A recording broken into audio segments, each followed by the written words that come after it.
Hey guys, today I'm going to show you how I gamble in a casino.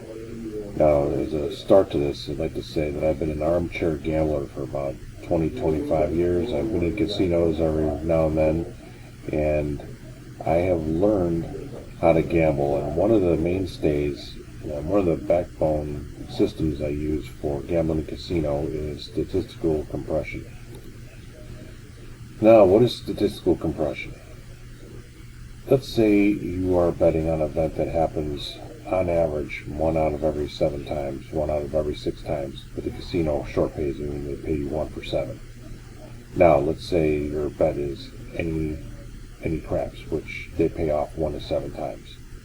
Now in a true non-random linear events, you will have it show up once every 7 times, like clockwork. But that's not how things go in the real world. In the real world, things statistically come in clumps. It doesn't always happen smoothly once every 7 times, as you know, because there's so many sides to a dice. It's based on physical parameters, but it doesn't work that way. What happens in the real world is things come in clumps, and that's how you can use statistical compression to your advantage. Now, some mathematicians might say there's no such thing as statistical compression. The dice will do whatever. There's nothing due or owed. But I disagree. I have seen time and time again that, in a sense, things are owed due to the physical construction of the device you are using. It is due, because why is it not hitting? So, when things are statistically compressed, so you can see it'll come in clumps, and there'll be a time where it won't be hitting at all, and maybe, maybe 20, 30 times the dice, and then all of a sudden it comes in clumps again to sort of catch up, as it were, to even out to this 1 in 7 long term. Okay? So, another thing people say is, well, you could be waiting forever for things to even out. Well, I also figure that into my system too. So, statistical compression. We wait for a while, then one hits, and then we start betting. So, this is how I work this. And I will first start off with craps to show you. Right here is a craps trainer I use from the wizardofodds.com. You go to craps and you can click on free craps trainer. So this event that I'm talking about statistically compressing is this bet right here, any craps. You could start with just using a $1 chip. So let me show you how I do it. Here's the gist. In order to statistically compress it, we want 4 rolls that go by without any craps, such as this. All right, we sit out, and we let 4 rolls go by. We don't want any craps. All right, that's 1. All right, that's 4. That's not a crap number. There's 2, 3, and 4. All right, so we've had no craps. So now what we're going to be doing is betting on roll 5, roll 6, and roll 7 only. Okay? So we start with 1 chip. Roll 5. Nothing. Roll 6. Roll 7. Okay. So at this point we're going to do one of 2 things.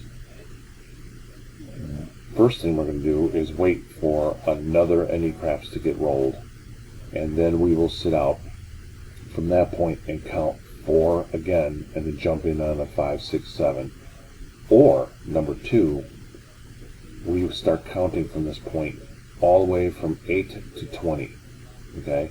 If no any craps roll has rolled, then after roll 20, the first time an any craps roll goes by, we will bet 10 times on the any craps, no matter win or lose, 10 times in a row. And that is to catch up on the table evening itself out.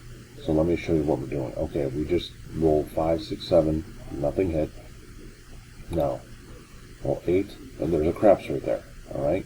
So we didn't make it to 20, so now all we're going to do is sit out 4 rolls and jump in on the 5, 6, 7. So let's do that. 1, 2, 3. Up. So right there on the 4th. Now we're not going to jump in again.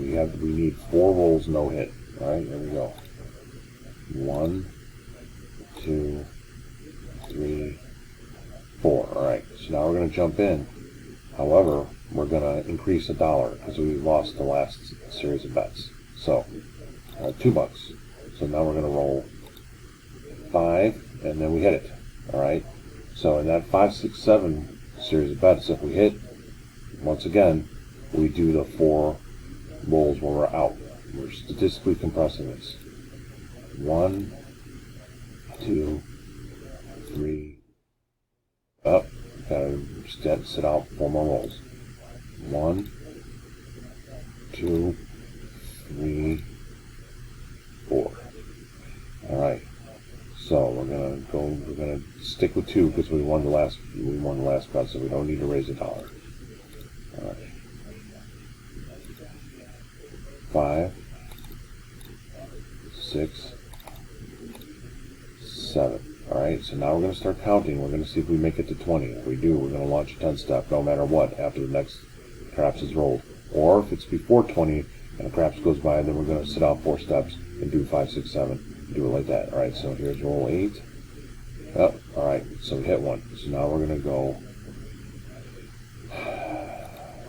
1, 2, 3, 4. And we're going to increase by $1 because we didn't hit last time. 1, 2, 3, 5, 6, 7. Nope. Alright, so now we're going to count and see if we hit 20. 8, 9, 10, 11. Alright, we hit 1. We didn't make it to 20, so now we're going to sit 4 out. 1, 2, up. Gotta start over. There's a craps. So it's like 3, 2, or 12. 1, 2, 3, 4. Alright, so now we're increasing the bet because by $1 because we didn't make the last series. We didn't win anything. So 5, 6, 7. Nope. Alright, we're going to start counting. See if we make it to 20. 8, 9, 10, 11, 12, 13, 14, 15, 16, 17, 18, 19, 20. Okay, from this point on, when a craps goes by, which is 2, 3, or 12, we will now jump in with a 10-step. No matter if we win or lose, we will keep going until that 10 we bet 10 times in a row, which will be $5 because we were at $4 last time when we lost. Let's wait for our first craps to go by because we hit that number 20. So no matter when we jump in, when we see craps. Now we cannot see craps for 50 or 60 times, and that's where the statistical compression further comes into play. So the longer we don't see craps, the more of a chance there will be a clumps of craps that will come across during our 10-step. There's our craps. So we launch 10-step. No matter what, do or die, 10 steps. 1, 2, 3, 4, 5, 6, 7, 8, 9, 10. Now, okay, that could have gone a little bit better. Sometimes we get more of a clump, sometimes we get less, but whatever. We're just going to keep going with this. Now, that was $5. So now what we do is we sit out and we wait for another craps to come across, okay? And then we do a 4-step where we count out, and then we get in 5, 6, or 7. So we're kind of resetting this whole thing. So let's see. We're waiting for the next craps to go by. Alright, there's craps. So now we count out 4. 1. So see, now the clump's starting to come in a little bit, but we're just trying to keep this controlled. We're not going to go nuts and do another 10-step. We got to stick with the system. 1, 2, 3, 4. Alright, so we'll start again with, say, 6. We'll increase it another $1. So roll 5, roll 6, roll 7. Alright, so none of those hit, so we're going to go for 20 again and see if we make it to 20 to do a 10 step, or if we don't make it to 20, we'll just sit out 4 and do 5, 6, 7 again. So 8, 9, 10, 11, 12, 13, 14, 15, 16, 17, 18, 19, 20. Oh, right at 20, but we're going to take it. So we're going to do a 10 step. Right there on the boreable helm, we'll do it. So we're going to be doing $7 bets here because we lost the last $6 bet. We're going to do 10, do or die. So 1, 2, 3, 4,